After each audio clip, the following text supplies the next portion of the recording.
Perfect. Perfect. Perfect.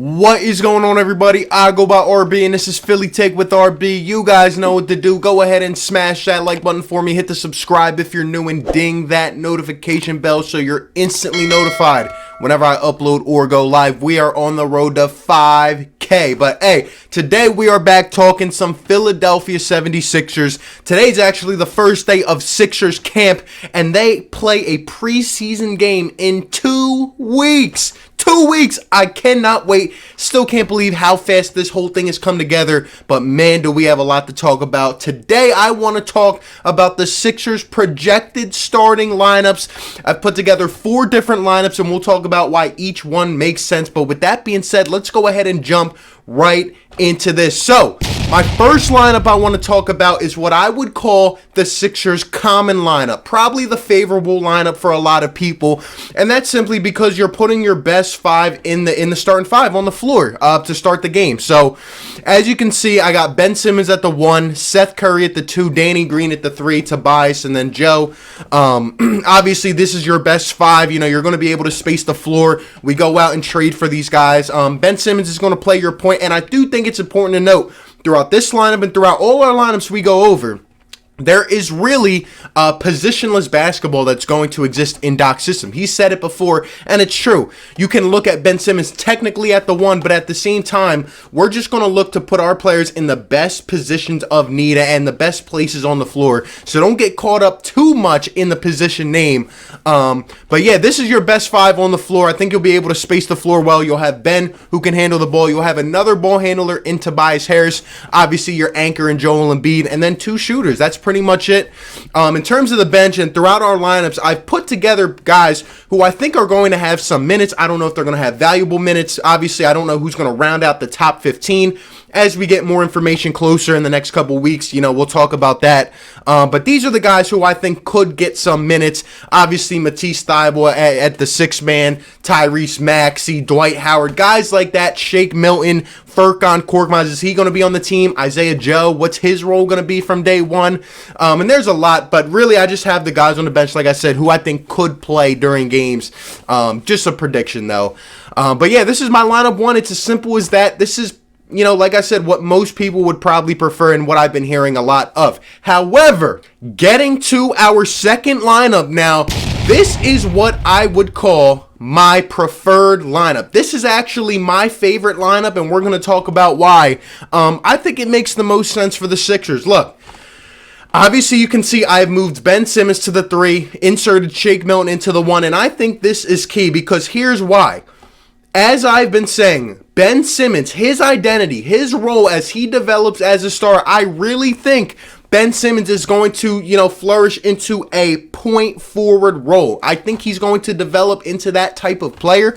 Really, he just needs a shot that might be a little bit consistent or that he can at least keep defenses honest with. And if he does that, as you know, everyone compares Ben Simmons and LeBron. Well, I see their careers kind of, you know, aligning, and I think Ben Simmons can be that point forward for this team. Now, obviously, I said don't get wrapped up too much on the position, but in this case, in terms of Ben Simmons at the 3, I think this would be crazy. And, you know, as LeBron always has his counterpart, right? As he has his Kyrie, as he has his D Wade, whatever.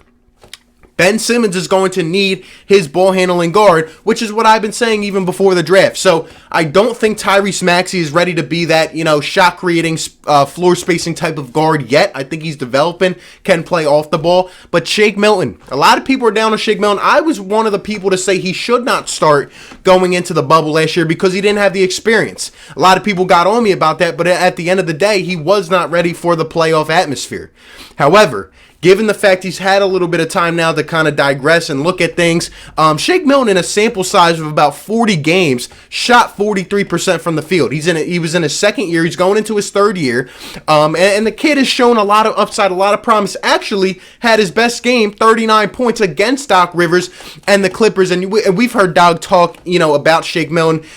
He really put himself on the radar that game, and he had that hot stretch. And obviously going into the playoffs, it was a weird thing. Really didn't get helped out much. But I think think in Doc Rivers' system, a kid who's 24, a late second-round pick, I think he's going to blossom well, and I think he can start the season as our primary point guard, and he can play alongside Ben Simmons. I think Shake's confidence is going to rise as well, and I think he's going to be able to knock down shots. And if you have Shake Milton on the floor alongside Ben, and then you got Danny Green again, who's going to be able to help us space the floor, then you got another ball handler in Tobias. Well, this could be a pretty efficient lineup. And Ben Simmons at the 3, being able to guard these tough matchups and at the same time being able to accumulate his own offense.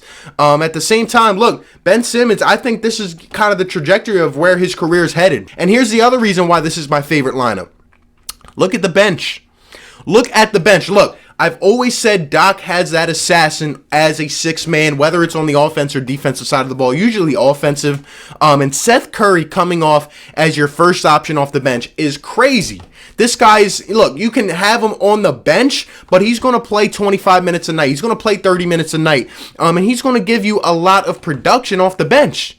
And then you got Matisse Thybulle, who's a defensive anchor. You got Tyrese Maxey, who's going to develop into his own. And obviously, as a rookie, is going to show probably a lot of upside on this team, hopefully. Then you got Dwight Howard. You have Furkan Korkmaz and Isaiah Joe as more shooters. That was the problem. We never had shooting on our bench. We never had sufficient shooting from the wing. Well, guess what? We got shooters on the bench. Even if you want to insert a guy like Paul Reed, who I don't have up here, or a Mike Scott, we can even run some small ball lineups, some up-tempo. That's Paul Reed's a forward big man, but he can run the up-tempo. And I think you have production both in the starting lineup and on the bench. And this is why I would say this lineup is balanced. This is probably the most balanced lineup. I think you have 2 units who can sufficiently produce. This would be a lethal lineup, and it's something that we should definitely look into. Now, looking at my third lineup, this is what I would call the sleeper lineup. I actually really like this lineup, and not a lot of people are going to expect it or think of it, but hey, this is my job. So look, man. Talk about Ben Simmons at the 1, Matisse at the 2, Danny Green at the 3, Tobias and Joe. Could you imagine? Could you imagine the defensive prowess of this lineup on the floor? I mean, look, we said last year we were supposed to have this defensive identity, but guess what? We did it. Doc Rivers is implementing a defensive identity, continues to talk about it. Could you imagine this starting 5? How would teams score on us? How would teams score on us? You got 2 elite perimeter defenders, maybe even 3. And Tobias Harris is maybe our weak link, even though he can at least handle himself on defense. And then Joel Embiid down low. I mean, it would be crazy. Then you can look at the bench. Seth Curry and Tyrese Maxey running that unit. Seth Curry, I think, has to come off the bench, like I said. Just going back and thinking, you know, especially when he was with Portland, like, he was just a sniper off the bench, and he can handle the ball as well. I think he's going to be our point guard off the bench, especially with Jay Rich gone. And then you got Tyrese Maxey, who's kind of, you know, his counterpart. Shake Milton can come in. And again, you got the shooters and Joe and Korkmaz and Dwight Howard. Look, I think this provides a lot of balance. And I think if we want to really establish this defense, and it all depends on Matisse Thybulle, because I love Matisse. I don't want to see him go.